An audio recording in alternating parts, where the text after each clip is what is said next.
Abdullah nama ayahnya, Aminah ibundanya, Abdul Muthalib kakeknya, Abu Thalib pamannya, Khadijah istri setia, Fatimah putri tercinta.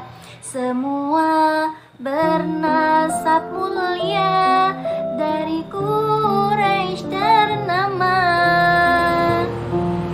Assalamualaikum warahmatullahi wabarakatuh. Selamat pagi anak-anak hebat kelas 2 yang luar biasa selalu berprestasi. Nah, pada kesempatan kali ini, maafkan Bu Badriyah yang membuka pembelajaran kali ini dengan nada-nada yang suka mengganggu telinga kalian. Tujuannya adalah agar kalian tahu, sekedar mengingatkan siapa saja ayah Rasulullah, ibu Rasulullah, kakek, paman, istri, dan putri Rasulullah. Ya, karena apa? Karena ketika kecil Rasulullah sudah ditinggalkan ayah beliau yang bernama Sayyid Abdullah. Kemudian usia 6 tahun ditinggal meninggal oleh ibunya, yaitu Sayyidah Aminah. Kemudian menikah dengan Sayyidah Khadijah dan memiliki putri yang bernama Sayyidah Fatimah. Rasulullah pernah diasuh oleh kakek beliau yang bernama Abdul Muthalib, dan juga pernah diasuh oleh paman beliau yang bernama Abu Thalib. Ketika sedang dalam pengasuhan kakeknya ataupun pamannya, Rasulullah memiliki hidup yang sangat keras. Salah satunya, pernah Rasulullah menjadi orang yang mendagangkan dagangannya Sayyidah Khadijah. Sayyidah Khadijah itu adalah seorang saudagar kaya raya. Penjualannya sampai antar negara.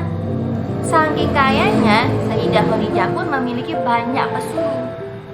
Salah satunya Rasulullah yang mendagangkan dagangan Sayyidah Khadijah sampai ke Syam. Kemudian ketika berdagang, ketika Rasulullah berdagang, yang namanya buah-buahan, sayur-sayuran, semuanya Rasulullah beritahukan, Bapak, ini sayuran sudah busuk, Bapak, ini sayuran sudah lama, ini yang baru, ini yang bagus, ini yang jelek. Sama Rasulullah ditunjukkan. Rasulullah mengedepankan kejujuran. Ketika ditanya, wahai Muhammad, kenapa ini buah yang jelek, kenapa kamu taruh di atas? Kalau orang tahu gak mau beli. Rasulullah menjawab dengan kejujuran, wahai bapak yang ingin membeli, buah ini jelek, saya tidak ingin menipumu.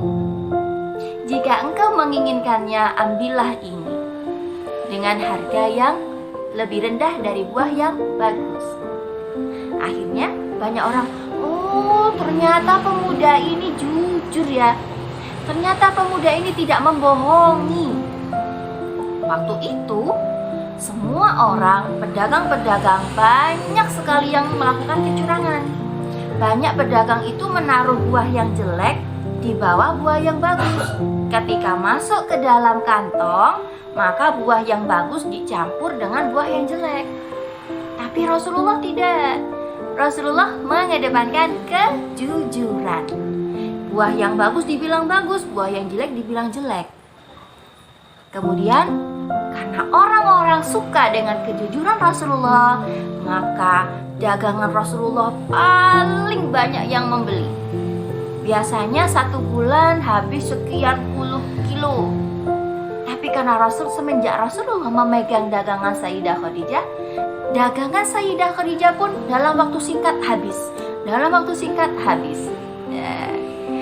Karena saking jujurnya Rasulullah, maka Rasulullah mendapatkan gelar Al-Amin.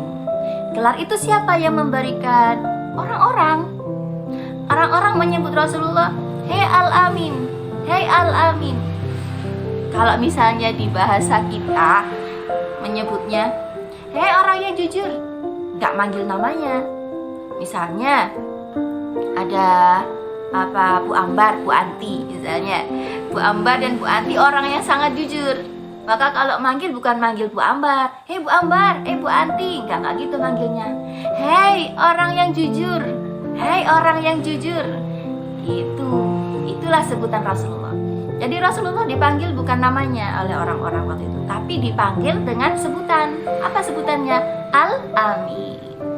Nah, sudah paham? Setiap kali kita berbuat jujur tidak akan merugikan diri kita sendiri. Misalnya, kalian tidak sengaja sudah merusakkan sesuatu. Misalnya, nggak sengaja nyenggol tas temannya, akhirnya jatuh. Ada yang patah, ada yang misalnya pensilnya jadi tumpul. Kalian jangan takut mengatakan jujur. Bilang saja, "Maaf ya, saya sudah menjatuhkan pensilmu. Saya akan bertanggung jawab." Misalnya temenmu marah, "Nggak wes, pensilku rusak. Nggak wes, aku minta yang baru." Terus gimana? Nggak punya uang, mau ganti pensil gitu ya. Jangan khawatir, Allah pasti akan menolong. Coba bilang aja dengan jujur, "Maaf, aku belum punya uang. Nanti tak ganti, aku akan nabung. Maaf, aku nggak punya uang. Nanti aku bilang mama dulu." Yang penting harus jujur. Ya, harus jujur. Apalagi zaman sekarang. Kalau misalnya kita dalam keadaan sulit, kita harus jujur. Jangan nanti kalau aku bilang gak punya uang, aku gak punya teman. Jangan takut ya. Jangan takut untuk berkata jujur. Jangan takut pada diri sendiri. Nah, contoh gak bisa mengerjakan. Aku gak bisa soal ini. Nanti kalau aku nyontek nilaiku bagus. Tapi gimana dengan Allah? Allah Maha melihat. Kalau nggak bisa pelajaran, silahkan bertanya. Misalnya pelajaran agama, nggak bisa, tanya sama Bu Badria. Kalau sampai Bu Badria marah kalian bertanya, Bu Badria siap dijewer. Ya, oke. Bertanya itu jangan pernah malu, apalagi untuk mengatakan sebuah kejujuran. Misalnya nggak sengaja minuman papa keminum. Nah, papanya minum apa? Bilang aja, "Papa, maaf, kopi papa keminum." Ya, bilang aja. Jujur itu akan membawa berkah bagi kita sendiri. Oke? Kalau sudah paham tentang jujur dan manfaatnya, sekarang tugas kalian adalah coba ceritakan singkat saja, gak usah panjang lebar. Tadi Bu Badria menceritakan tentang kejujuran Rasulullah. Silahkan diceritakan ulang dengan bahasa kalian yang menarik. Jangan lupa di video memakai seragam sekolah. Kemudian latih pengetahuan kalian dengan mengerjakan Iqra halaman 9, 10, dan 11. Romawi 1 ABC, Romawi 2, dan Romawi 3. Untuk yang penilaian sikap tidak perlu. Berarti ada 15 ABC-an, kemudian 10 isian, dan 3 jawaban. Ya.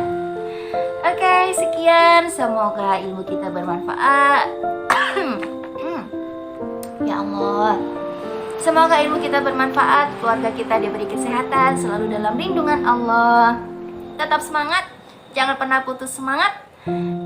Sampai ketemu di pertemuan berikutnya. Terima kasih. Wassalamualaikum warahmatullahi wabarakatuh.